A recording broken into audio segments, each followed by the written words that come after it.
You are listening to the Enormocast. Hey folks, if you dig the Enormocast, if you like what you hear, if the Enormocast inspires you, makes you cry, makes you laugh, makes you want to punch someone in the eye, then do me a favor. Head over to Enormocast.com and click on the Help Out tab and see what you can do to push the Enormocast to such great heights that it will tower over all other podcasts like 3 El Caps stacked on top of one another. Once again, take a moment and head over to Enormocast.com, click on the Help Out tab, and follow the instructions. We gotta get Listen, where are you playing in town? You playing here? We're doing the Enormo Dome, whatever it is. It's terrific. Oh, It's yeah, a big house. We place, sold that it out. side of town. That's a Very big nice. place. You sold What's it that, out. 20,000 seats? We really should. Look, you better get up there before he panics. Those pens are loose. You're very good. I have really enjoyed climbing with you. We'll make it. I don't think so. But we shall continue with style.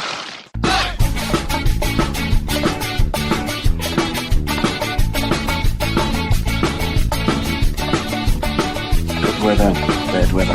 Now or later, anytime's good for climbing.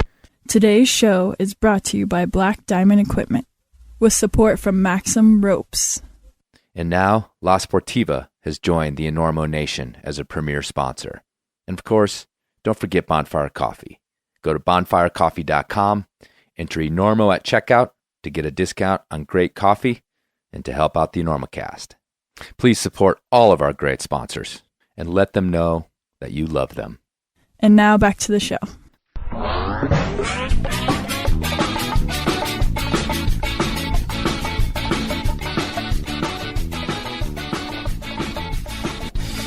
Hello and welcome to the Enormocast. This is your host, Chris Galus. It is October 1st, about 8 o'clock Mountain Daylight Time.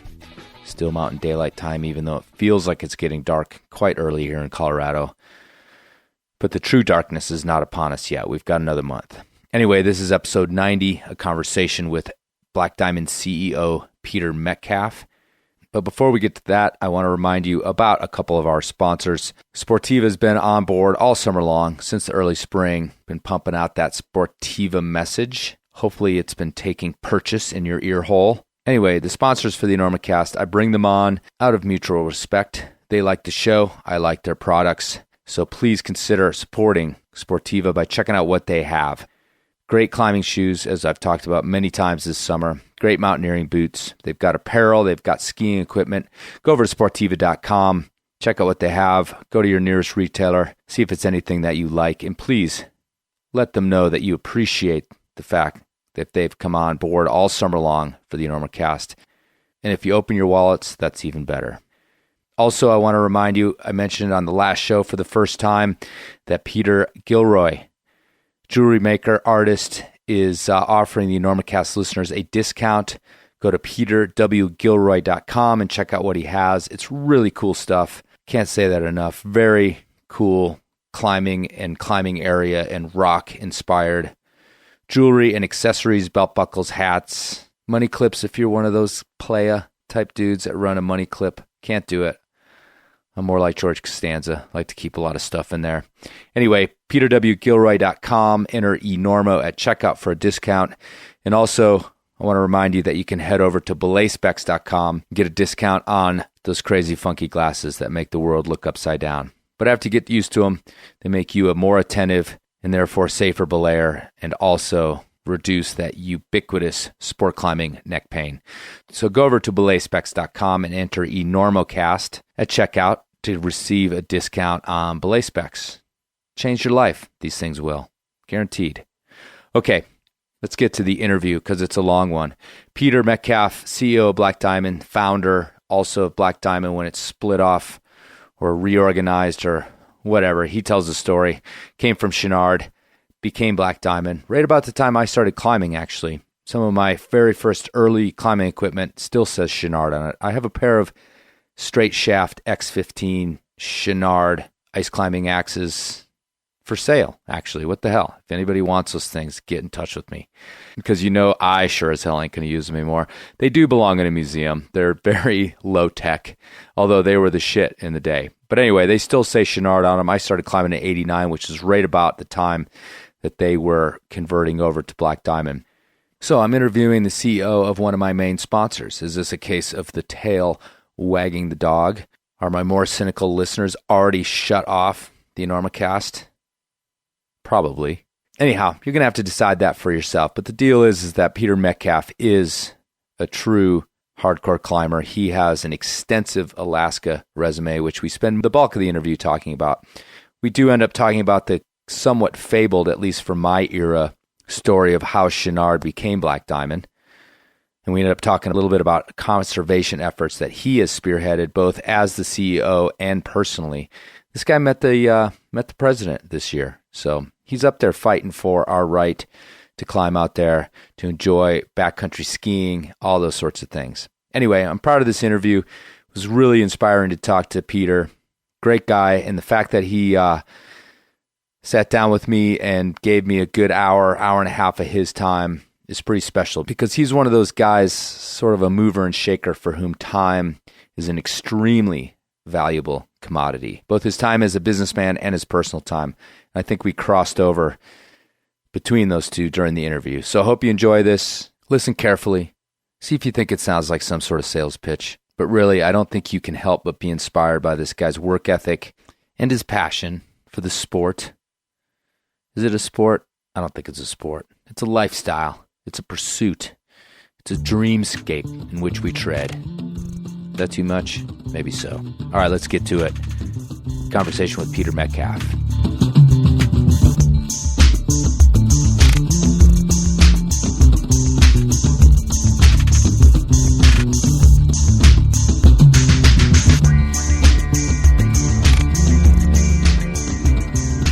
What are the high points of my life relative to climbing? Mm-hmm. And business is part of it. It's hard to sort of decouple climbing from friendship, from life, from business.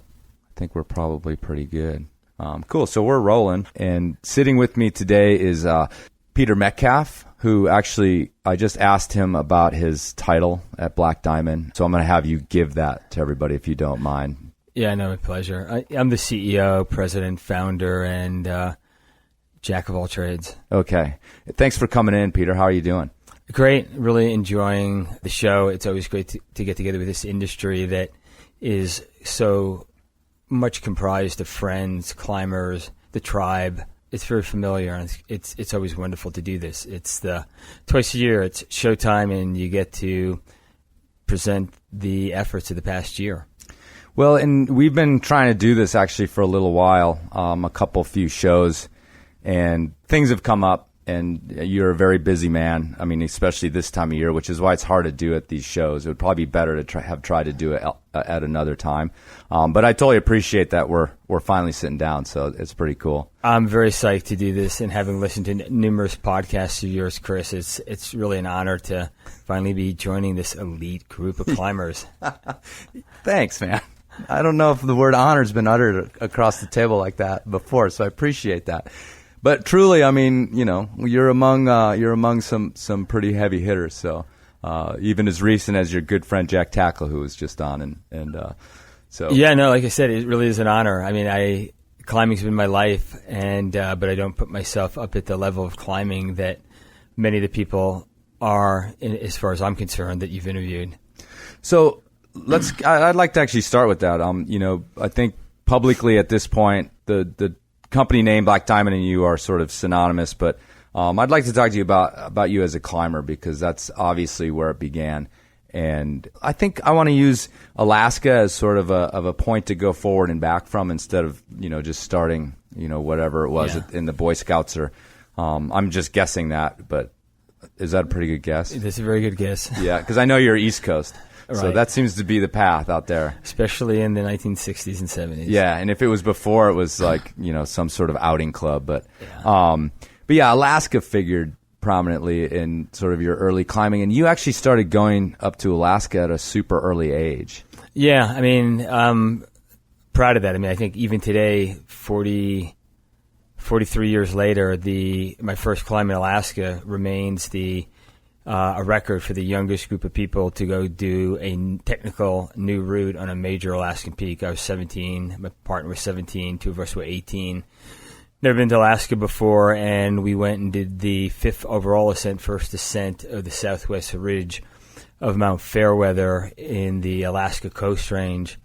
A phenomenal climb from a myriad of ways, from how we figured out how to do it, the drama getting up to it, how in some ways it was so historical relative to the first attempted ascent by Washburn in the 30s, as well as just following in the sort of the footsteps of what was at that point in time in the early 70s, the idea of apprenticeship. And again, I was from the East Coast, learning how to climb from the AMC, meeting such people as Guy Waterman and the AMC Old Guard, and learning about Boyd Everett and how he did expeditions. And so there was a way, there was a process, there was an apprenticeship. And getting to Alaska at some point in your career and doing something new and technical was what you had to do. And so I wanted to waste no time getting on that.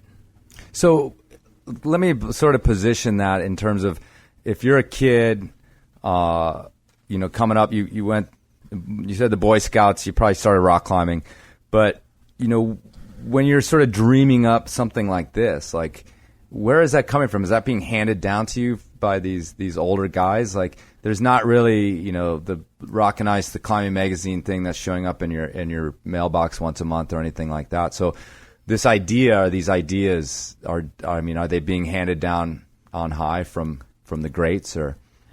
Honestly, yeah. I mean, it was amazing about climbing then and even today. Last night we were listening to Tommy Caldwell talk, and he was one of the bros over at Black Diamond.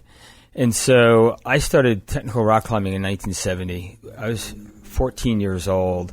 My scout leader brought me up to the Shawangunks because he was worried watching me on backpacking trips scramble on crags. I was probably going to kill myself, so I better learn some basic climbing technique to protect me. And those people who took me under their wing, and anybody who would go on an AMC beginner rock climbing weekend, these people were, what I learned very quickly, very accomplished climbers who had already been climbing in New England, ice climbing, rock climbing in the Alps, and some of them had been to Alaska, many had been to the Canadian Rockies. And there was AMC slideshows and things like this. And I just took to this thing. I didn't know I had a passion for it until my first weekend of rock climbing. And I just thought, this is really cool. Maybe I can only do 2 or 3 pull-ups, but I'm going to get strong. I'm just in love with this. And very quickly within doing this, I began to learn sort of what the whole regimen looked like, how you apprentice yourself, what the steps were. And so in the summer of 71, I inherited a little bit of money from an aunt who died because I was brought up in a pretty lower middle class family. And it was just enough money to take advantage of what I'd seen on TV that winter, Journey to the Outer Limits. And it was a story about Paul Petzl in Knowles. And I watched this 45-minute TV show, and I had just gotten this money, and I just said to my parents, check this thing out. This is awesome. It's a 5-week mountaineering school on the Wind River Range. I got to go do this next year. I'm not old enough, but they'll never know. I can fake my age and go do this Alpine Guide course. And that was it. And began from Paul Petzl, guy who taught in that course, who came in to the Gannett Peak area. I started reading magazines now. I was 15. And I just read Tissac by Robbins, and who comes in for a week to teach us rock climbing. There's only 2 guys in my group who have the energy. It's Don Peterson, who is if you don't know the story, I'm dating myself, but I mean, Don had been on the first ascent of Tisserac with Robbins. Right. If you ever read that story of Tisserac, it's one of the great pieces of climbing literature ever written in ascent in 1971, the spring. Right. So this guy shows up to teach your course. Comes in to teach the climbing component of it, and there's just me and one other young kid who lied on his age too. Everybody else is a little bit wasted. It's early 70s, so the people in this course are crossed between people who really want to be climbers and kind of hippie types. I mean, It was that era of being tree huggers and woodchucks and that kind of thing. Mm-hmm. And so we had 5 days with this guy learning how to lead, pounding pitons and bongs and mountaineering and kicking steps and chopping steps. And we did a new route in Gannett, 15 years old. And just where every night, you get back to the Glacier Moraine, and Don Peterson is sharing stories of climbing with Royal Robbins and Yvonne Chenard, and our eyes are popping out of our head like, this is what we got to do. Mm-hmm. As soon as we finish that 5-week course, packed up our shit and hitchhiked from, this is like Orlando, Wyoming, 1971, and hitchhiked up to the Tetons, had enough money to do one more day of climbing up there, hired this guy, Herb Swedlund, who did the first ascent of the Black Ice, so basked in his stories, and then we were ready to climb on our own and climbed the Grand and ran into some other great climbers and just began the process of sort of working our way forward in climbing. You've talked to your parents or said, hey, this is what I'm going to do, and now you're hitchhiking around doing all sorts of climbing. What was the attitude of what little Peter was up to out there in the West? And I think I'm very blessed. Though my parents had no passion for the outdoors, and probably for my father, it was squeezed out of him as an infantryman in World War II, which I think happened to most people of his generation. He had an amazing quest for adventure, as did my mother. But what I will say, that quest for adventure or that appetite wasn't because they chose to.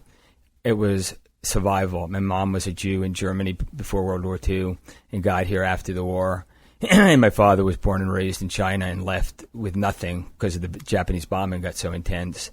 And listening to their stories of life, life was an adventure every day just to get to the next day. And it was enthralling and inspiring. And so my parents were very liberal as far as, you got to get out there and explore the world and do these things. And we don't know much about this climbing thing, but it seems like you're pretty passionate about it. And if that's what you want to go do and you're not getting into trouble and you don't need money, go do it. It's awesome. And my father became a great enthusiast and learned a lot about the sport, though he would never do it. He didn't have the ability, but overall very supportive, other than the one time he did take me to the gunks early on when I came back from Knowles and was just freaked by watching leading at that time. Right.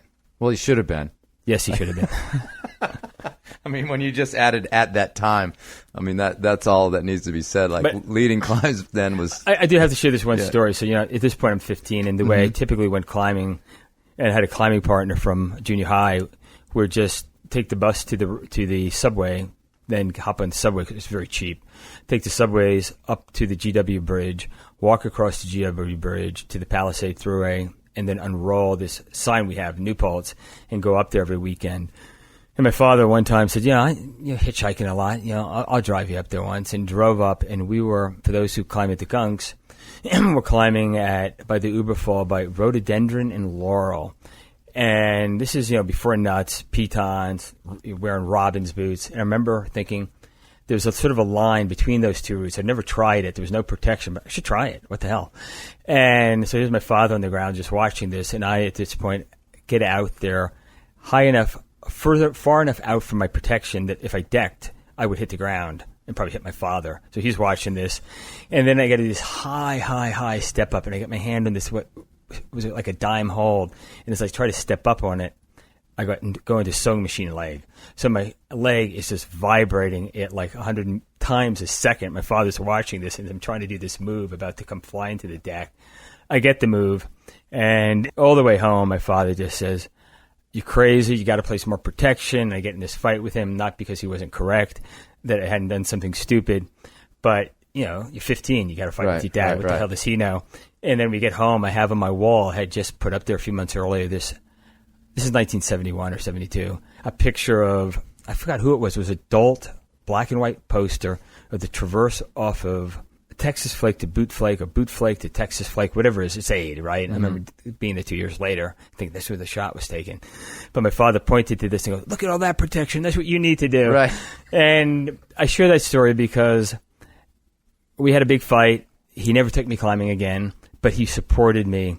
But what he would always say before I left for months on end would be, "Watch your footing." And the most heartwarming story of all was when, in 1980, when we were flying in to do the first alpine ascent of the South Face of Hunter, we're out in Talkeetna, we're out on still, it was the gravel. The tarmac wasn't being used, the gravel one-way. There was one guy like in a hut there. My father, I'd been climbing in J Tree, I had been in Yosemite all spring. This is before internet and cell phones and all that. And I had given him a rough time and date that I thought I'd get to Alaska, and I didn't stay in close communication. So I'm there with Athens and Randall, and we're throwing the last of our gear in the plane. The plane's starting to get gunned up, just slamming the door. And this FAA guy comes running out of this little hut, waving, and the pilot then slows the engine down, opens the door, and the guy says, "Is there Peter Metcalf in that plane?" I go, "Yeah, that's me." He goes, "There's a phone call here from somebody who says it's really important he talked to you." And I run out. It's my father. And he goes, "I just had to reach you. I haven't talked to you in 2 months, and I wanted to catch you before you flew in this big climb." And he goes, "I love you, and just watch your footing." And it was just so endearing. That's awesome. I mean, what kind of trouble was it to try to get a phone call to that place? It was amazing. I mean, I'm sure he spent all day at his office using his company's phones, right, trying to figure out where in Talkeetna, what's there, how do you reach somebody? Amazing. I want to get to that. I want to get to that climb, but let me just circle back. So you're this rock climber. You're sort of getting the tentative blessing of your folks. Again, where do we get to this these trips to Alaska then? Yeah.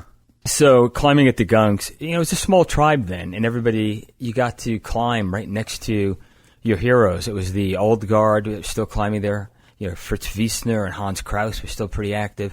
You had the current hard men, Jim McCarthy, Dick Williams, and then you had the up-and-coming guys like Wunsch and Bragg who were challenging the old guard. But you got to talk to everybody.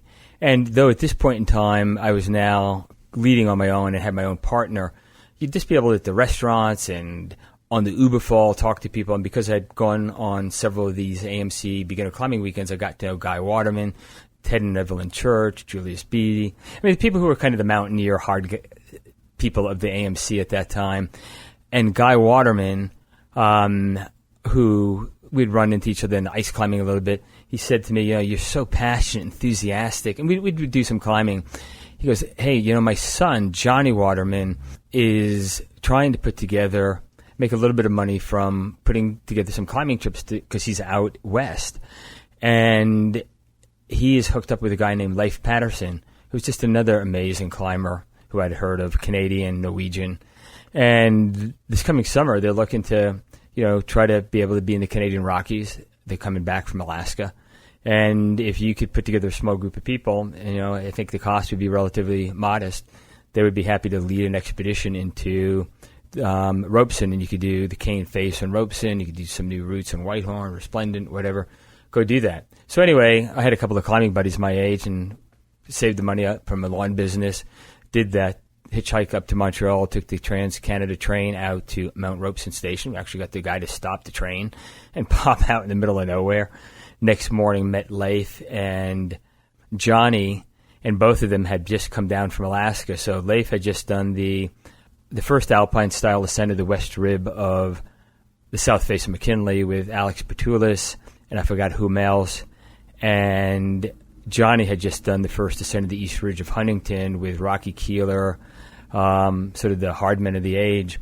So here we had a 2-week trip packed into the Berg Lake, did the Cane Face. Johnny did the first ice ascent of the Cane Face. It was, of the North Face. It had only been done once by Pat Callis, but nobody had done it with real water ice. We had the perfect conditions. And who did he do it with? Leif was not feeling good. I mean, we were happy to go do it and watch.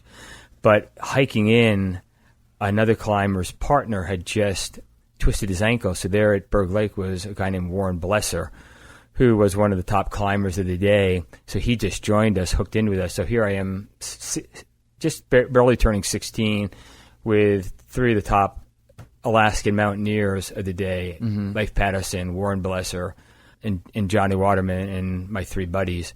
So we got to do some amazing climbing and watch the gear, how we climbed. And it was all about ice climbing in the mountains, doing big routes. How do you do that? And by the time we were done, they said, after 2 weeks, unexpected bivvies and things like that, you guys are totally ready for Alaska. You go up there.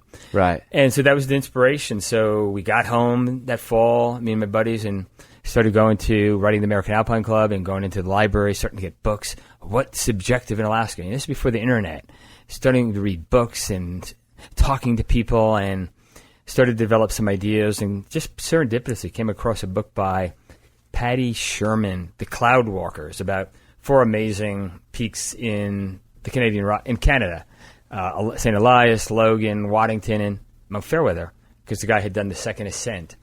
And did some more research and realized Bradford Washburn up in Boston had this amazing archives of aerial photos of Alaskan routes. So we looked at this and thought, Fairweather, this is looking interesting. Then at the American Alpine Club library, I went back in on a Saturday or Sunday, found a book called Bradford on Mount Fairweather. He had tried the first ascent in the 30s.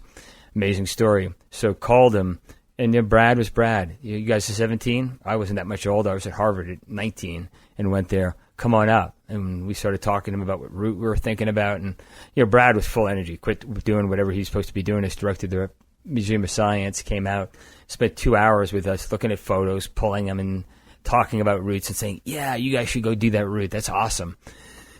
And what was amazing was about that is when we went to do that route, we approached that mountain and that climb in almost the exact same way he did in the 1930s with almost the same kind of gear. Things had not changed that much. But what was amazing about it also was I applied at that time for a Boyd Everett grant, for juniors getting into mountaineering. Mm-hmm. We were told we were going to get it, and most likely, but it went into the Alpine Club. And sometime that winter, I get a call from Fred Becky. And Fred Becky says, hey, I hear you and some other kids your age are going to go into Mount Fairweather. That's kind of a big goal, and you're going to try the Southwest Ridge and blah, blah, blah. And I said, yeah, wow, Fred Becky, yeah, well, it's amazing talking to you. And by the way, I forgot to say, I had run into him after the previous summer after climbing on ropes and all. Me and my buddies all hitchhiked down to the Bugaboos and hitched in on the forest road, lumber road, into the Bugs and climbed in the Bugs for a week. And just as the last days we're leaving, we're down at Moser's place. Out of the hills comes walking Fred Becky and another guy who'd just been somewhere in, I don't know, some other area, and got to meet him.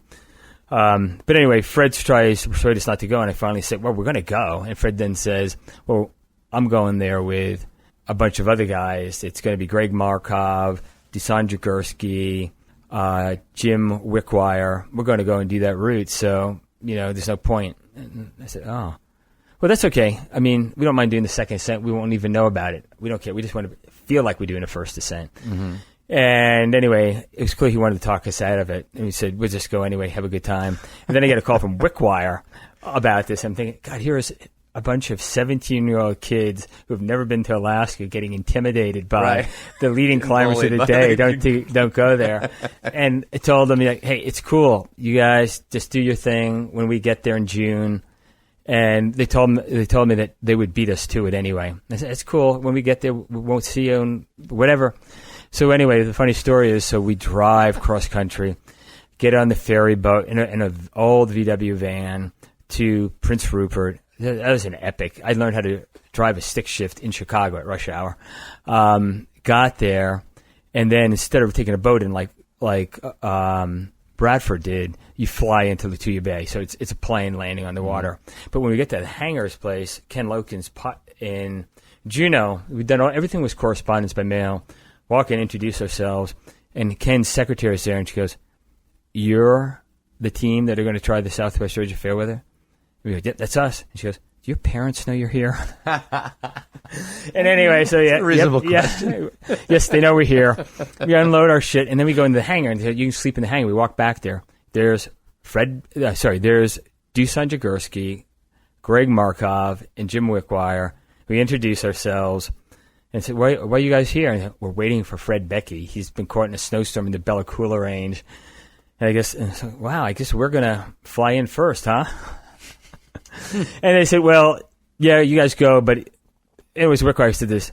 You guys being 17-year-old punks and us being like we're really good, you shamed us into trying something harder. So we're not going to do this. And we're going to try the first Alpine-style ascent and traverse of the whole range, which they ended up doing. But what's amazing about that climb was we did go in. We saw them in day 1 and day 2 because you have to ferry loads. Back then, there's a long approach from up the glaciers from the ocean. And we saw them on day 1 or 2. Didn't see them the whole climb. Wondered if they made it. The weather was shitty. And then day 29, we're getting out towards Lituya Bay, towards the ocean. we ran into them packing out. And it was amazing. We missed each other on the summit by about 24 hours. They did it. We did it. But it was just very cool 30 days later to come down and run into those guys. So it's a very long-winded answer to your question. They must have had to, like, you know, acknowledge you guys as no longer just a bunch of punk kids, too. Yeah, I think to a certain extent they recognize that, and that was very cool. And that did begin a long-time friendship with Fred, and I got to very quickly thereafter spend quite a number of weekends climbing with him when I was then later on living in the valley. He'd come up and pick me up and would go do routes in Tuolumne. Okay. So let me kind of fast forward a little bit, and we have to just because of the nature of this thing. You know, there's probably 50 great stories that we're going to just airlift over at this point. You mentioned just a minute ago that 1980, the Hunter Ascent. Is that the one? Yeah, I mean, if there's one climb that I am most proud of that took me and my two partners as close to the edge as one could possibly get without going over the edge, that's it. And I think, you know, that's ultimately the goal in climbing and alpinism, is to find yourself, to just push yourself to the maximum you very can, because that's how you learn, how good am I? What can I do? What can I achieve? And that was it. And, you know, I've climbed passionately since, and I've done some good routes since, but not at that level of boldness, because after you do one climb like that, you recognize there's a very fine line separating boldness from stupidity. Right. Yeah.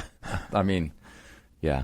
It's like, some of it's luck. It's like, you know, our friend of the show, and I'm sure you know Hayden Kennedy, but I'm sure he stole the line, but, you know, he said, "What if you're going to be bold, you better be stupid," or something like that. It sort of fits that kind of mold as well. But so tell me just a little bit about this climb. What made it what it was, or what it's become in your life? Well, I mean, in a nutshell, first off, it's a big route, and it's technically hard, but that's not what makes it so hard. It's just an incredibly committing route where gear in and of itself is not going to make it easier, because you're dealing with thousands of feet of this very rotten sort of honeycomb ice on these ribs, because you're traversing a steep rib itself, working your way up along a ridge, and often you're off the ridge because you can't be on the ridge, traversing upward along these rotten honeycombs of ice. Then you're on these this sort of double cornice ridge at times. And it's the kind of thing where, you know, you're both chopping off cornices, you're climbing very insecure honeycomb ice, and it's just, we recognized very early on we couldn't reverse it. But what made it so hard was that the weather was horrific. Very early on, we got committed and realized we couldn't reverse it. And the way we knew we weren't going to go down that way to begin with, but we didn't realize how early on we would get committed and realize here we are only a third of the way up. We still have to the whole thing is taking far longer than we thought. We don't know what the difficulties are up ahead. And once we summit to the plateau, we got to get over the top, and then we have to descend the West Ridge. And the West Ridge, as people know, it's not technically super difficult, but it is technical, it is long, and it's achievement just to get up that thing. Sure. And so we were going to have to down climb that. And so this was a trip that I thought would take us 6 days, ended up taking us 13 to save weight and get the weight down. We did not bring tents. I was convinced we wouldn't find places always for tents, and that, you know, we'd have to chop ledges at times, which we did. And if we could dig in, if there was a place you could set up a tent, well, then you could probably dig a snow cave, which was true. But there was plenty of open bivouacs, plenty of caves that were really, really hard to dig and were tiny. Who were your partners on this? Glenn Randall, who was my partner in many other climbs, and Pete Athens, who had been my partner the previous summer in the Alps. And I should say that I had been there 2 years earlier after doing a couple of successful climbs in Alaska and had tried it and failed with a different team. And it was the year that Michael Kennedy and Jeff and George Lowe had done the first ascent of both the Triangular Face and Hunter and the Infinite Spur. So we went in to do our thing. They went in to do theirs. They were older and better climbers than we were. We failed for a variety of reasons. When we got out and hung out in Talkeetna for a while, pissed, angry, as you might understand after investing a winter and money and time to get to something and fail as miserably as we did, and then come out, and then those guys are out a few days later and hear what they did. And at that moment, I said, we will be back. But I recognized that I would need a different team. I would need a set of skills I didn't realize I didn't possess, and I would get those. And then for the next 2 winters, did a hell of a lot of ice climbing and spent the next 2 summers in the Alps with Pete, with my buddy Charlie Fowler, and other folks, really wanting to do the big routes, the north faces of the Alps in alpine style quickly, because I'd been doing more expeditionary style climbing in Alaska before that after fair weather it was on McKinley, and then ice climbs in New England, but that just wasn't the same thing. I needed to do longer ice climbs in the West, and I needed to have 2 good seasons in the Alps under my belt. So what was it about this route that, you guys ended up being up there for way longer than you thought, so I assume you ran out of food. Yeah. And so it just became some sort of grueling nightmare.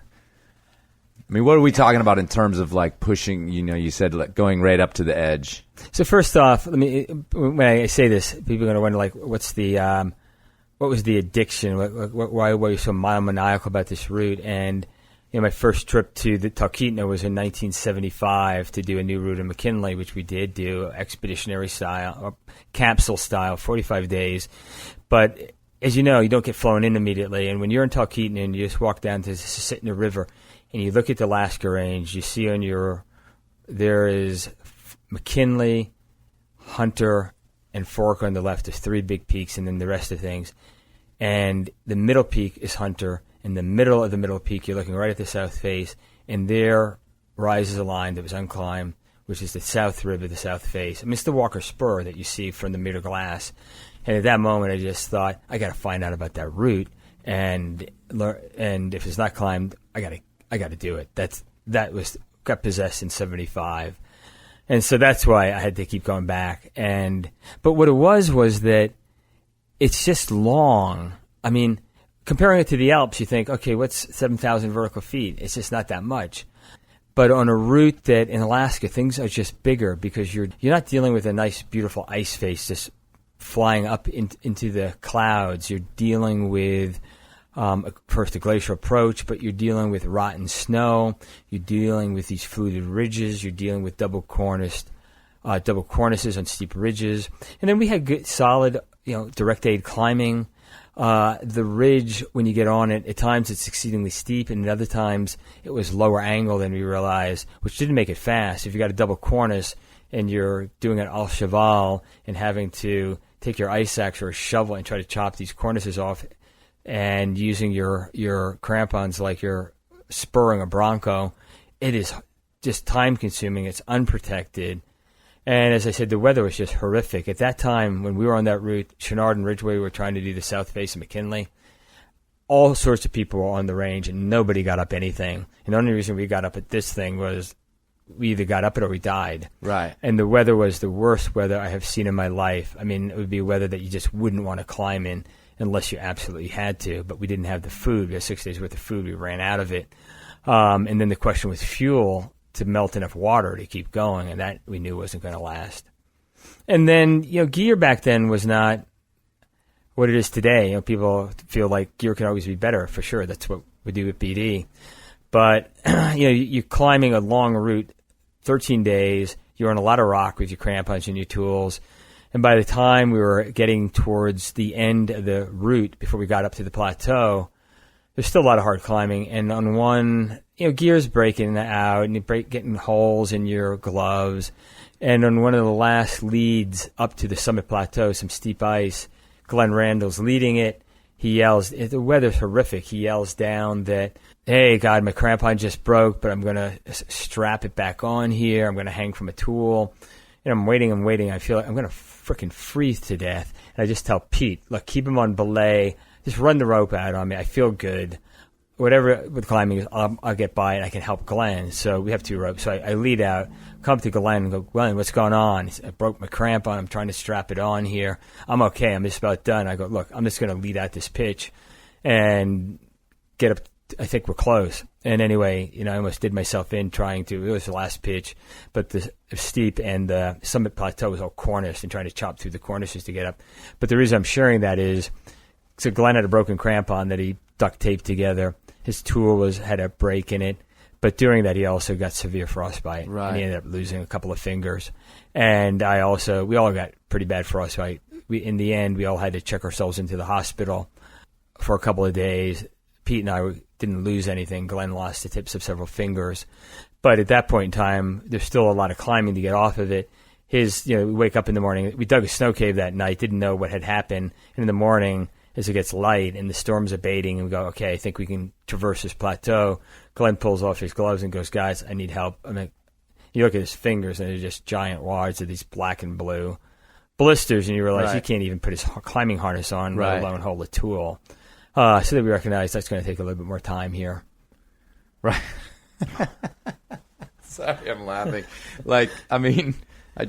You're very matter of fact. It's just like, yes, we have realized this is going to take some more time. I mean, obviously you have that in you to be, to have that functioning at that level. I mean, did you guys ever feel panic? Did you ever feel, or was it just like, we're going to slowly bang our heads against this thing until either our skulls crack or the wall cracks, Yeah, when I went to that climb, because I'd been there once and I had said, well, I'm going to do that route. I'd spent the previous springs in the valley climbing as hard as I'd ever had. I had trained physically, mountaineering-wise, running, pull-ups, climbing in the valley, getting my rock climbing done, my ice climbing with this group of guys, as good as it could be. We were never in better shape mentally, physically than I was at that moment. And, my mom died a couple of years ago. My father died a long time ago, but I was cleaning out the house, and I found a letter that my father had saved. It was just in a box that I had written to my parents just before leaving, where I just said, I just want you to know, I recognize, and I had several friends that had died, and they had been involved with that. This climb is something that the odds of dying are pretty reasonable. But I want you to know that this means the world to me, and if I die on this thing, it is okay. I'm going to die doing absolutely what I want to do. I'm where I want to be, and it's the place to do it. Not that I want to, but it's okay. I just share that with you to show you where my head was at. Right. So we started this thing. I did feel like I was kind of a man possessed, but I'd done enough climbing with people to understand I had to be very concerned about my partners. Mm-hmm. Glenn was super strong, had done some new routes in Alaska before. And Pete had been my partner in the Alps, so we'd done some great stuff there. First time in Alaska. But it's a little nerve-wracking, and it took, some effort to make sure that he understood it was okay, all's good. And I realized, though, in hindsight, some of the questions and how we answered them were delusional, because early on Pete just said, are we moving quick enough on this route? And I looked at him and said, Pete, I'll tell you something. Nobody could move faster than we're moving now. We're moving over this terrain as well as anybody could. Right. And wrong answer. The answer would have should have just been no. And the answer was like, no, but... but we don't have any other choice? Well, no, at that point we had plenty of choice. Okay. Oh, I got you. It was actually a couple days, 2 days later, where we had climbed through the night. We had climbed this rock band. We could have gotten off the rock band, but it was climbing up in this storm through these fluted ridges of near vertical ice, traversing, having these heinous belays. I remember getting to one of these belays where I got to Glen and just stumping on this cornice after cresting the ridge. The whole thing shook. And thinking, Glenn, I just got to get off of this thing. This thing feels like it's going to go, and I'm going to go with it. I'll get off of this thing, try to get a picket in, and let's keep moving. But that night, we climbed through the storm until about 3 a.m, until we finally found a place where the angle eased off. We could dig a cave. We dug the cave, a little hole, got into it. Relief to get out of the storm. Next morning, started to clear. We crawled out and just said, we got to rest a couple of hours here before we move on and let's assess the situation. And at that moment, we realized we were not going to reverse this. We looked up, we could see how much we had to go. And at that point, we just said, let's cut our rations by a third. And talked about what was ahead. And the point I made to the team was that, look, we don't have a choice now. We're committed to this thing. In some ways, it's good because we're not going to waste any more mental energy, which we had been doing. Can we get off this? How do we get down? Do we have enough anchors? Can you look down? how would we do this? And you know how much energy you waste? I mean, mentally on that. And at this point, it was like, we can quit thinking about that option because it's not an option. And there's something incredibly liberating about that. And some of your fear of whether you should go on, it was all gone because you knew you only had one choice. And so there was something about that actually, rather than being intimidating, was liberating. And also the other aspect is, I said to the guys, was that, look, we have done some of the hardest climbing the three of us have ever done in our lives in the worst weather that we've ever climbed in. What could be harder ahead? And we just did it. Right. So if we just look at this as we're going to take it a day at a time. We've just cut our rations dramatically. You know you can climb without food for a long time. What could be worse? So let's take it a day at a time, assess the situation each evening, but there's nothing ahead that's going to be any worse than that's been behind us. Mm-hmm. And that was sort of the attitude. Right. Well, and we got to climb each day. We cannot not climb. Right. We don't have an option not to climb. Right. And we got to look at each other, and let's really be honest with one another, because each of us are better at different types of climbing, and each of us are going to have moments of doubt. Let's be honest and talk about that. And if you don't feel like doing your couple of pitches of leading, say it, and because somebody here is going to be strong enough to do it. And let's really just be open. And when you're not feeling strong, be honest with each other, and somebody's going to be strong and take the lead. And that's how we really worked. And it was just being absolutely honest with one another and absolutely committed to one another that we're going to look after each other. Mm-hmm. I'm curious because, again, when I was doing research, I actually did research, which is unusual for me. But the important thing is that, you know, this figures prominently in a lot of things I read about you, about moving into business, which we do need to get to pretty quick here.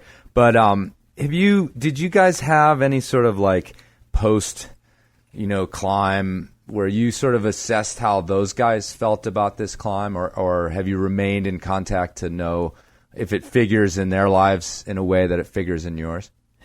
Both of these guys remained very good friends. And I think after you go through an experience like this, it's like being in a super intense SEAL team, I've never been in the military, but I think if the listeners have been through something like this, you understand you're friends for life. Nothing will ever separate you. And especially with Glenn, who there were longer periods of time where I didn't see him because he quit climbing for a while. But I can still get together with both these guys. And even if we have not been together for a number of years, we go for a climbing weekend or even for a run up Green Mountain or something. It's like within minutes, it was like we haven't been separated more than a day or two. We're really close. And relative to how each of us look back at this climb, Glenn wrote a book on it. I wrote some articles on it. Pete has. And we've all shared that with one another. And I think both our memories of the climb and how it transpired and what it meant to each of us is all very similar. That hasn't changed. The impact it had on each of our lives, I think that is a bit different. I mean, Glenn continued to climb in Alaska for a few more. I mean, we went and did a new route on the north side of Forker. We did other routes together. And then he, for a variety of reasons, moved away from climbing like that. Pete, that was the catalyst for his career. And, Pete's middle name is Everest. He's probably climbed Everest more than anybody, has done some amazing stuff, and is still out going to the Himalaya, climbing at a very high level. But I think if you ask him, this may still be one of the most meaningful, challenging routes of his life. Awesome. Well, thanks for sharing all that. I kind of like when you were talking about all these different things and leading up to this climb, I just scribbled down funding. And that's always a curious thing. And so I have a question about, how you were sort of funding that lifestyle at that point, and then, how you ended up hooking up and working for Chenard to begin with. Yeah, great stories. And just like how I got to Alaska was based upon the influence of those who were the elder members of the tribe who had quickly become sort of my heroes. The whole idea of being a dirtbag and leading a life where everything was about how long could I climb and how little could I work. I got that real easy. And coming up from a sort of a lower middle class existence, knew how to be pretty frugal. My parents, as I shared earlier, had shown me and talked a lot about how you don't need much in life to have a great time. So I was a very frugal dude, and how I made money was a combination of, I had a lawn business in high school. So it's the early part of my career before I left home. And then in the summers or falls and winters during the time where I was kind of done with college, and I say kind of because it took me 7 years to get through college. I'd go a year, take a year off. But I spent 2 winters throwing chain on a wildcat drilling rig in the Red Desert area of Wyoming, Colorado, and Utah. Echo Canyon, Wamsutter, Baggs, Red Desert, Kemmerer, those areas. And it was, I did it with fellow climbers. And at that point in time, the draft had ended, so it was our way to do our patriotic duty. Country needed oil, and we'd make a lot of money. And it was a way to make an amazing amount of money in very short order. In 4 months of working as on a drilling rig, if you didn't blow it and toot it like your other roughnecks, you would save most of it, and you could take off and climb the rest of the year. So it was primarily that. I did do a winter of commission sales work, and that was kind of fun in Boulder. Boulder's a fun place to winter. Yeah. And then I did a couple of spring, early summer seasons after Alaska, working Outward Bound, teaching Outward Bound courses at a time where a lot of my climbing buddies like Pete Athens, Steve Matus, and others were doing that in the South San Juans of Colorado. I didn't have a car. Didn't get a car until Yvonne hired me. And I said, okay, I can buy a car because that was just too much of an expense. Slept where I could, lived with whom I could, would rent places, and could live very, very frugally, and my life could fit into one haul sack. Right. So you just finished there with Chenard. So how did that transpire and end up? Because that, obviously it was another path that led to who you are today as well. So, climbing remains incredibly important to me. And living this dirtbag climbing life with never having any money, it's okay, especially as long as you get up stuff. But 1981 was a pretty tough year in that me and Pete, Athens was my primary climbing buddy for that year.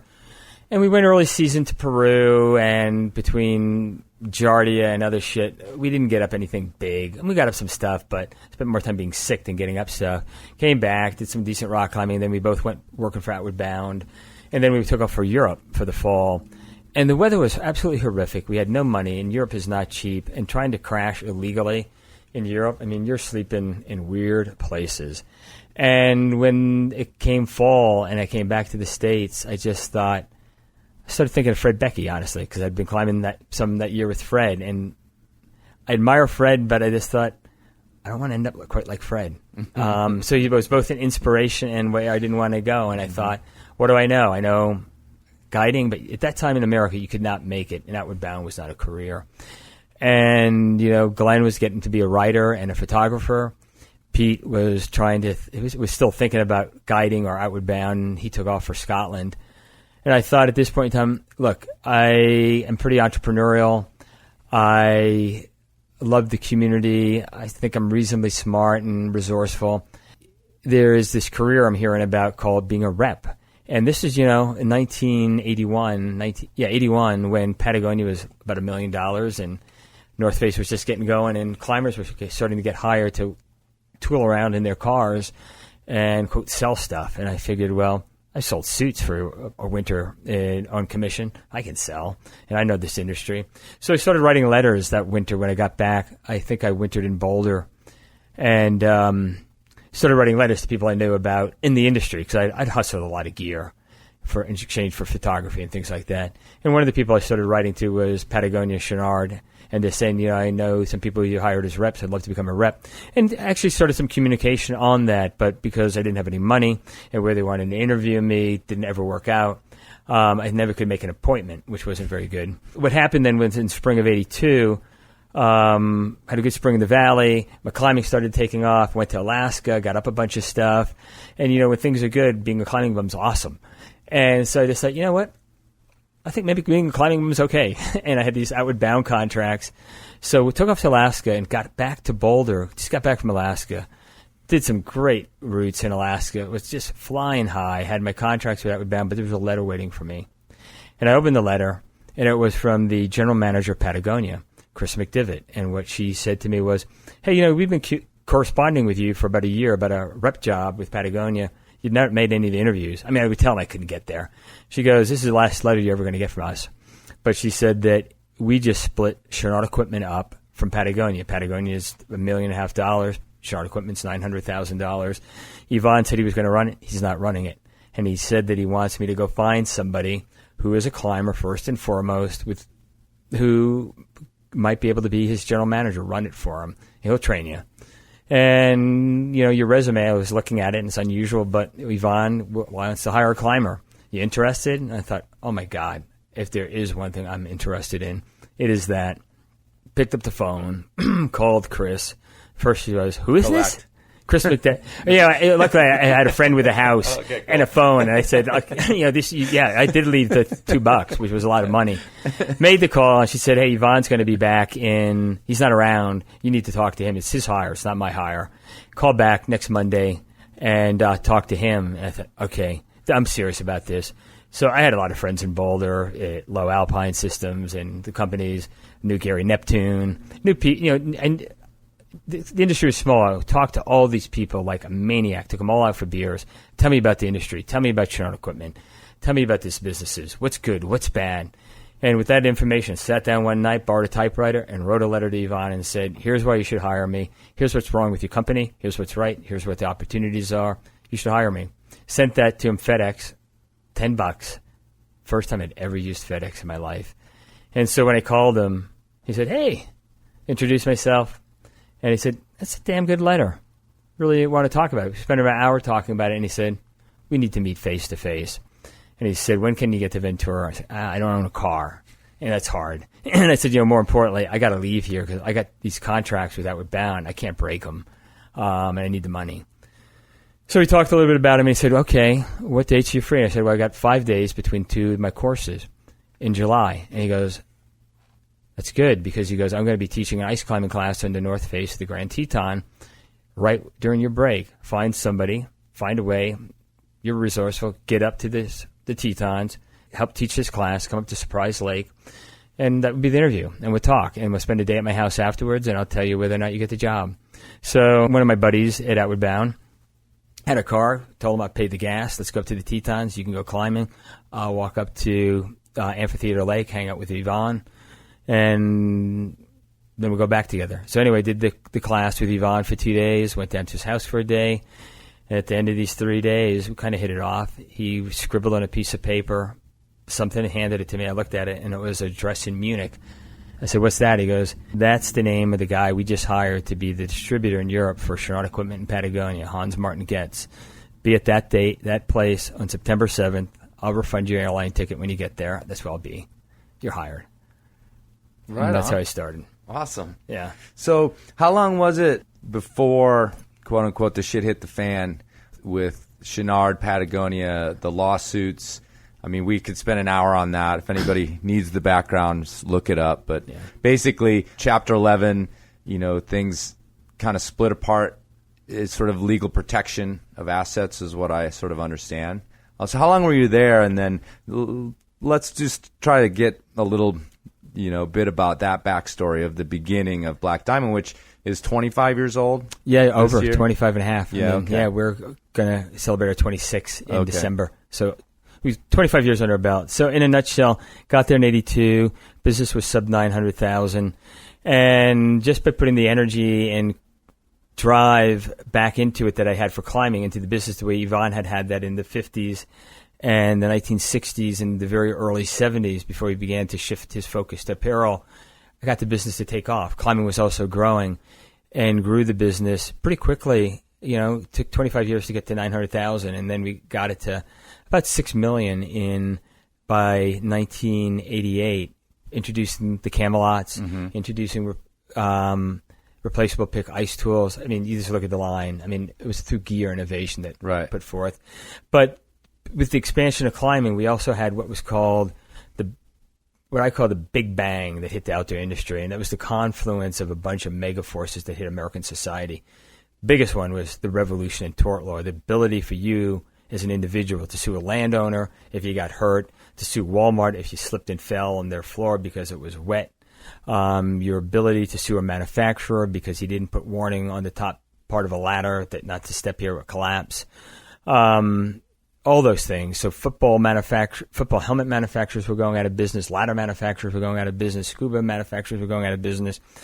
And there was no access fund. There was no Winter Wildlands. There was no even OIA at that time. The industry was a bit rogue. Climbing had been rogue. And so suddenly you had an explosion in the number of people climbing. They didn't have the education. They didn't have, or the apprenticeship. They didn't understand some of the risk. And we at Shannard Equipment got hit in rapid succession by 5 failure to warn, no product failure to warn lawsuits. And a couple of them involved fatalities. And our insurance premiums went from very modest but appropriate for a little company to through the roof, something that would bankrupt any company our size. But we had to pay it because there was a real fear that somebody would pierce the corporate veil and hit Patagonia, which at this point in time was $90 million.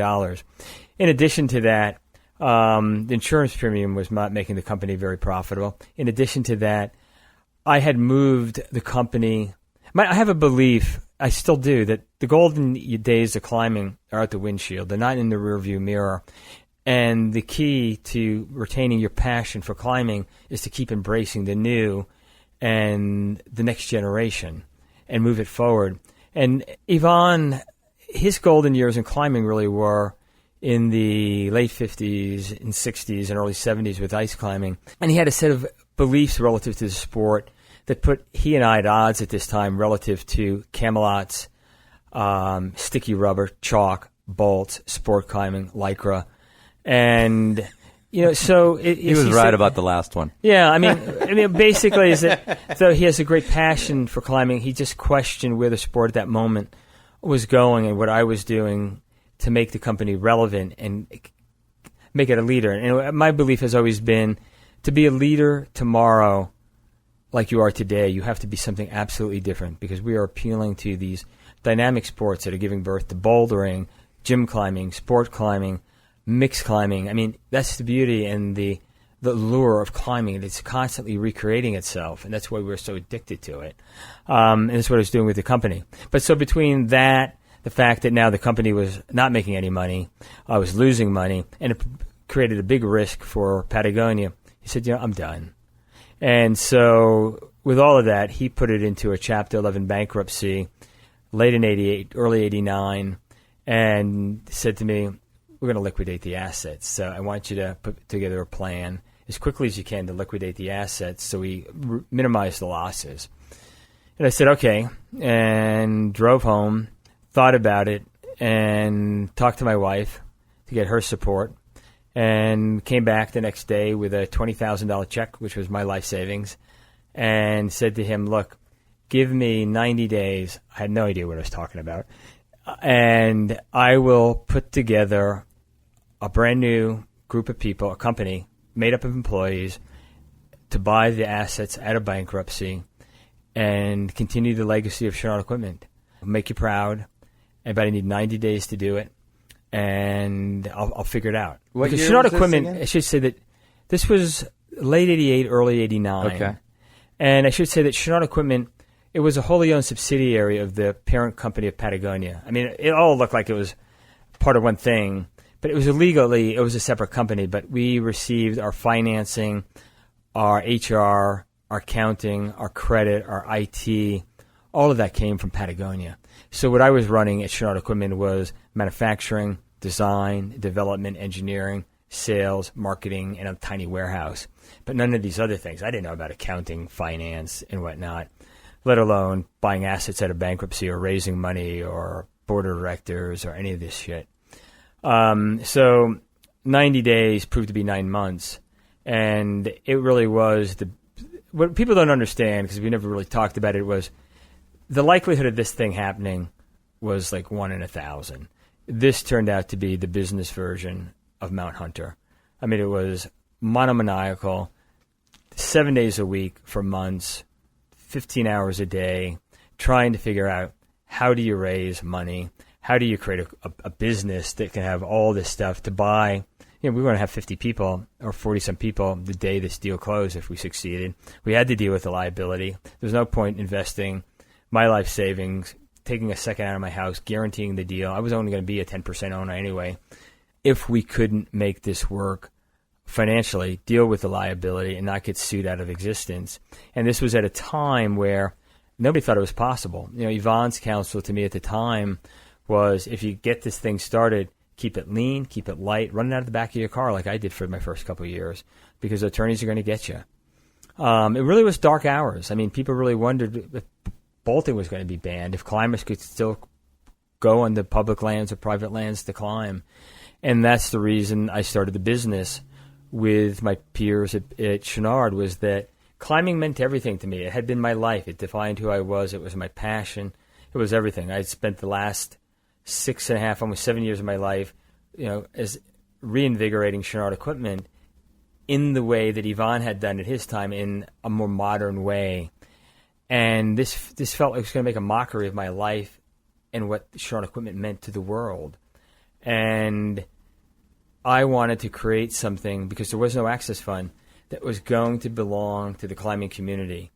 And as I shared with you in the group last night, it was the idea was, the vision was to create a company that was one with the sports we were to serve, absolutely indistinguishable from them.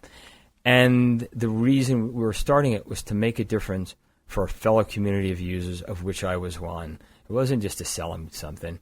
But the way we were going to do that was, and it remains, was to bring forth the kind of really innovative, at times paradigm-changing gear that we have done throughout my time there and before, and to also champion the issues of great importance, which was access.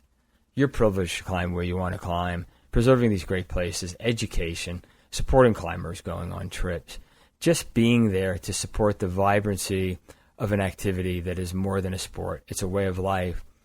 And to also celebrate, affirm, and inspire you to go do these things. Because at times you're giving up relationships, you're leaving your kids, you're sacrificing money, you're not partying because you're training, you're going away, you're doing things. And we all get an immense amount out of this, but at times you just need that inspiration, that affirmation, and that celebration of what these activities are about. And that is why Black Diamond was created. I said to those employees who were joining me, and those who we friends who we recruited to put money into this, because we put the hat out to everyone who was willing to invest, was that, if we only get to $5 million in gross revenue, but we're sustainable and we're making a difference with product, with advocacy, with affirmation, inspiration, we will have succeeded. I don't know how big we'll get, but what I will promise you is at some point in time you can get your money out too. So it's not philanthropy, but we are doing something noble, something quixotic. And I don't know if we'll succeed, but it is a cool thing to do. So you pulled it off, you said, in 9 months. Like, I'm sure, like a marathon at the end, you wandered into camp, a shell of your former self. But so on the day that it's all done and it looks like it's going to happen, I mean, was it easy just to wake up and be like, all right, well, here we are? So just the nature of these things, I won't go into why, but the day it closed, it was in around Thanksgiving, 1989. But for a variety of reasons, because we had to remark all the product too. We couldn't open our doors and actually be in business and take phone calls and ship product until we remarked it. And there's some other things that had to happen with financing and money changing hands. So we actually closed the doors for probably about 2 weeks.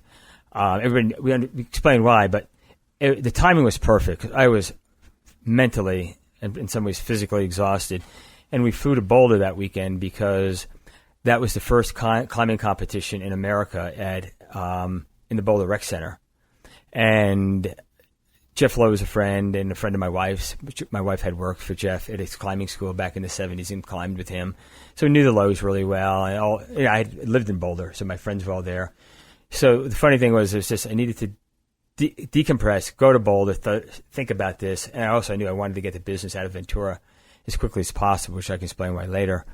But arrived in Boulder, went to the climbing competition. So many friends who wanted to know, the whole climbing community knew that this was nip and tuck. Was Chenard going down for good? Were you liquidating the assets? Or were you going to succeed at starting this new business that you've been telling everybody about for 9 months? And the first people we ran into that were standing there was Jeff and Janie Lowe, Greg Lowe and his wife, I think Paul Sibley and a few others. And I think it was Jeff who said, "Did you do it?" And my wife is standing next to me, and I said, "Yeah."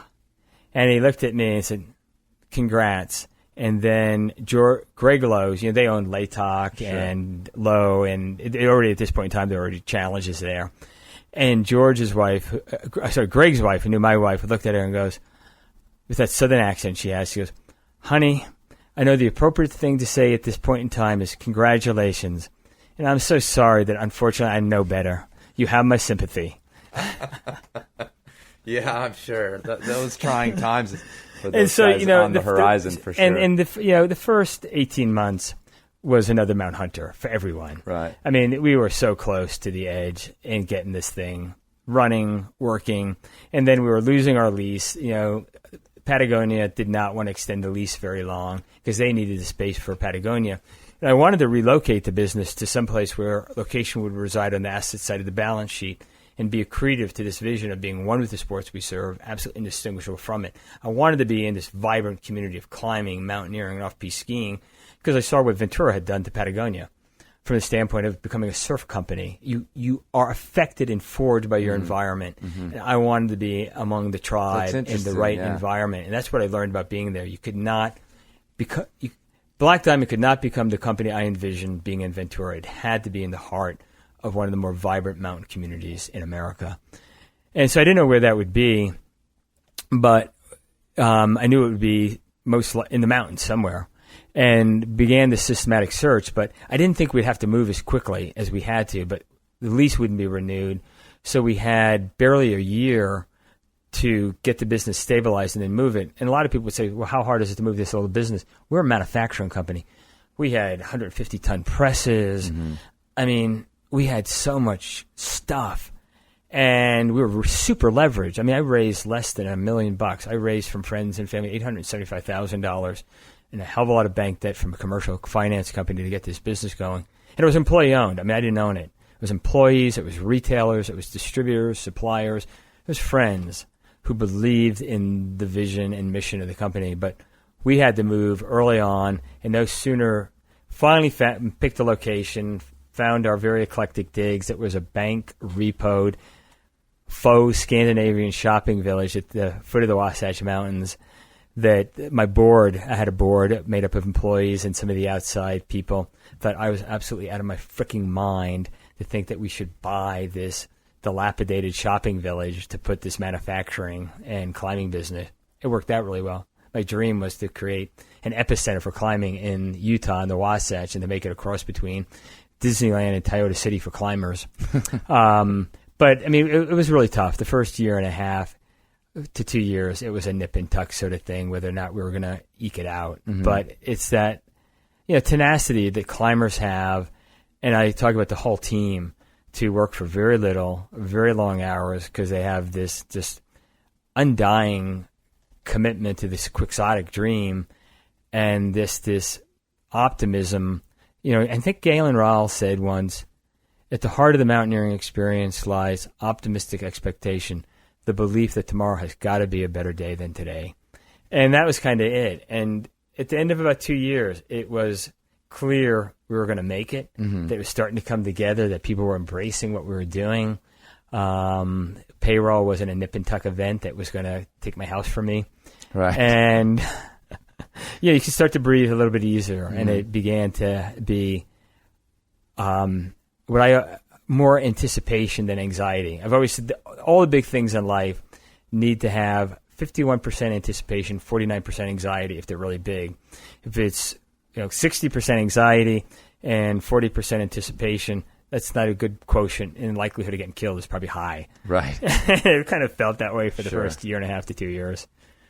Well, we're right up against it here, but I really want to get to this conservation thing, and I know that's really important to you. So, that sounded like it was in kind of the mission statement, if you want to call it that, when you began. And it's, I mean, like you said, as the company got on better footing, and as the years went by and it's become this profitable company, this like household name in terms of climbing, you've turned a lot of your efforts to these fights for conservation.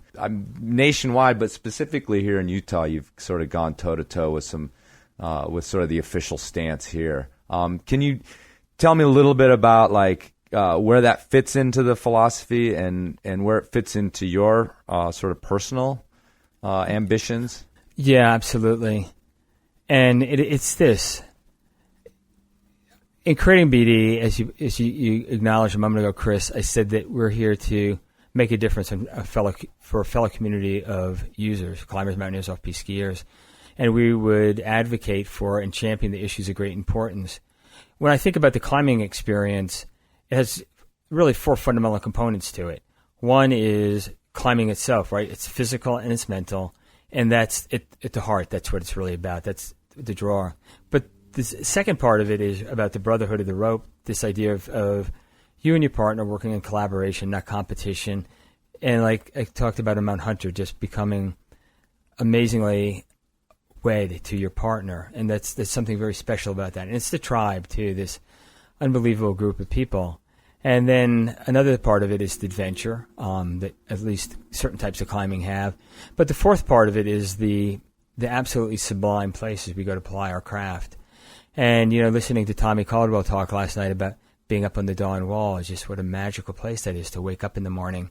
And I think all of us have experienced that, whether you're doing a day route or a long route, waking up on the Diamond, waking up on a ledge in Mount Hunter and catching the dawn, or seeing the sun never set. And you both develop a great appreciation for just a dime-size edge and a bivvy spot after 12 hours is big enough to park the cheeks of your butt on. You think it's a freaking miracle. And you develop both a sensitivity for the magnificence of the planet, of environments, of places. And I think there can't be very many climbers who don't believe, who are not spiritual. I'm not saying religious, but are not spiritual by being in these great places. And to me, it is incumbent upon Black Diamond and myself to champion the preservation and stewardship of these absolutely inspiring landscapes, as it is to innovate amazing gear, as it is to fight for access, as it is to celebrate the sport itself. Because without place, we are so diminished.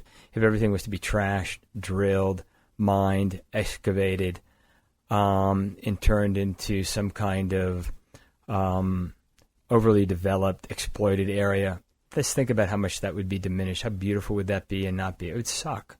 It would be so diminishing. And I also think that as climbers, we have been around for comforting the wives or husbands of our partners who have been killed in the mountains, killed in an avalanche, killed in rockfall. However, we've had to give the eulogies. We've had to speak about what has made these people special. And I think that gives climbers especially an insight early on at a very young age into the humanity.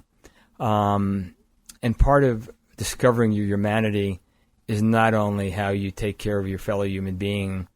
It's not only about discovering the beauty in nature and the beauty in art and the beauty of the world. It's fighting to keep it there so that the next generation will have it, so your children will have it, and that they will have the same exposure to the beauty of this planet and ecosystems and animals and wild places that we had.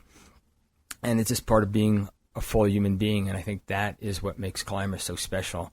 They live their lives really big because they just realize how freaking big life is on this planet. Have you ever found within business, and maybe not just Black Diamond, but your fellows in the outdoor industry or greater, that push, we can't sort of spend money on these efforts, we can't affect the bottom line, the climate debate is really about that. We know it's happening, it's too expensive to stop it. Do you ever have you run into that personally within Black Diamond, or, what are the arguments you have to have with people to try to convince them otherwise of this investment in the future kind of a thing? Because I just really feel like when these environmental issues run up against economics, that's always the argument. Yeah, sure, but, we'll lose jobs, or we'll lose jobs thing is just like the big slap that everybody wants to administer on any environmental movement. So, how do you sort of deal with that in terms of the way you're thinking and the way you're talking to sort of industry leaders. Yeah, there's many perspectives I try to approach that on, and I should begin by saying, it's in many ways, I'm a climber. I'm an alpinist first and foremost, and like many of my peers and members of my tribe, I would say that my intelligence does make me a pessimist on all these issues, but because I'm a climber, my will makes me an optimist. And it is that belief, as I shared earlier, that optimistic expectation, the belief that tomorrow's got to be a better day than today. That's what keeps you going. And you can never give up. You have to keep fighting. And I do believe, ultimately, I don't know, it's sort of an existential belief that if you keep fighting and keep pushing, ultimately you will win. You can win. And you should never surrender. And to this regard, so relative to say BD and what we do and what we can do, and I see others doing this, is like there's limits to what we can do for sure. I mean, it's always looking at that honestly and putting as much thought and attention to the question of, are we really sure we can't put the solar panels on the top of the building? Why not? What is the trade-offs? When are we going to do it? When will we make that commitment? As individuals, there's a lot more we can do than we often give ourselves credit for. We're copping out. It's just, you want to put the attention to it? Can you really can't put those LED bulbs in your house? How expensive are they? What did you just spend for your Starbucks? You want to sacrifice one day a week at Starbucks? I mean, it's a myriad of little things that you yourself can do, and can you as an individual constantly be contacting your elected officials. The majority of people never do. Right. But speak up so they can be heard, because it really does make a difference. Most people can't believe it does, but it really does. Going to protests really does make a difference.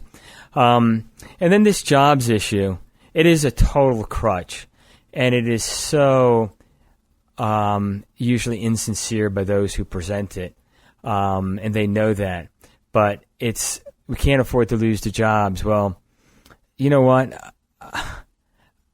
BlackBerry probably said to the people of Canada, we can't afford to lose these jobs either.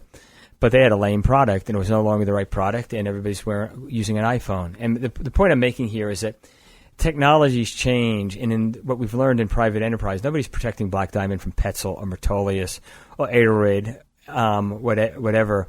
And it's that we are constantly evolving ourselves as a business in order to remain relevant, competitive, and to do things that are appropriate for our community.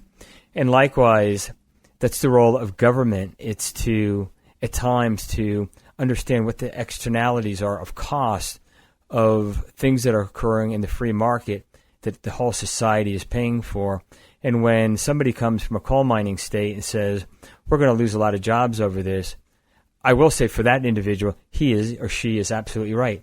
They will. And my heart goes out to the people of BlackBerry, because there's a lot of people who have lost their jobs, and I've lost several employees to Apple, and I salute them for doing a great job. And my heart goes out to those coal miners in Kentucky and Utah who may be losing their jobs. But you know what?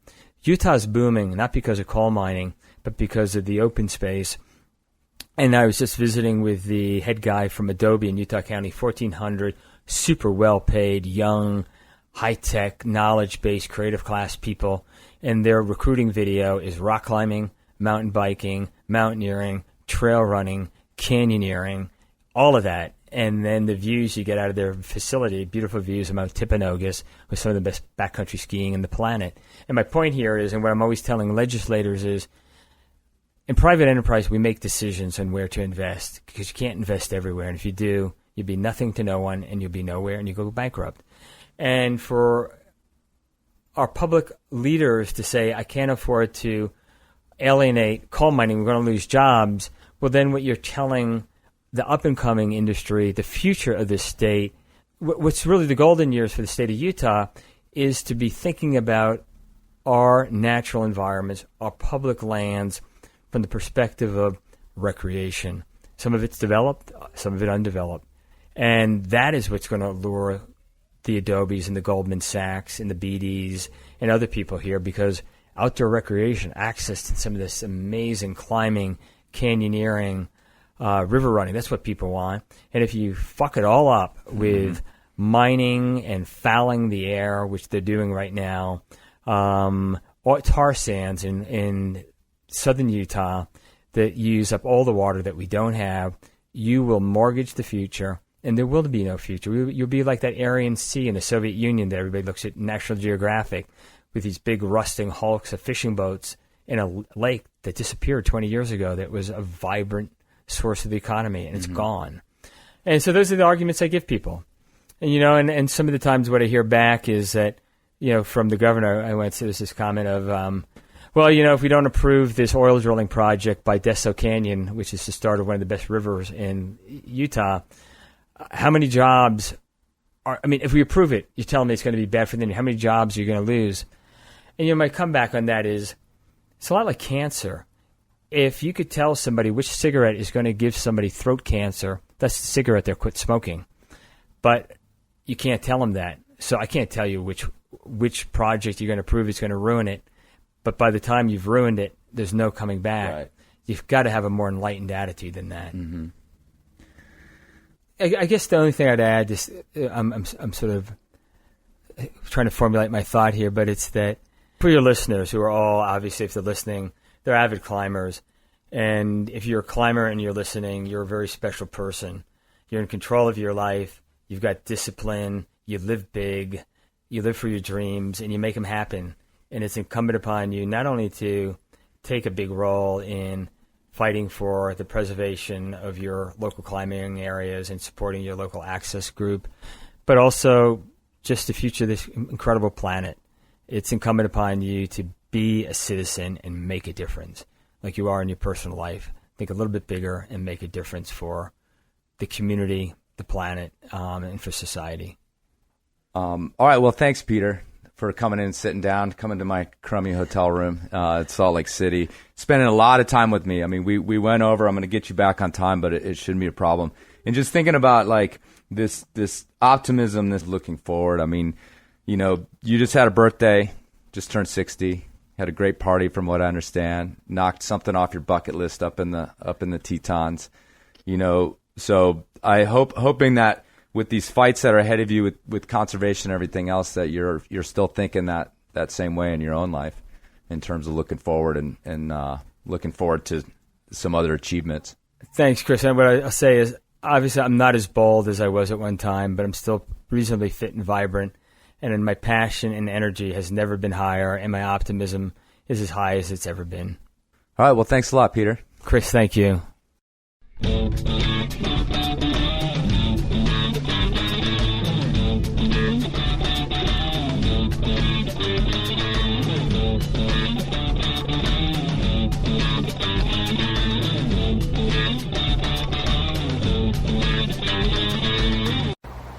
You've come far, Pilgrim.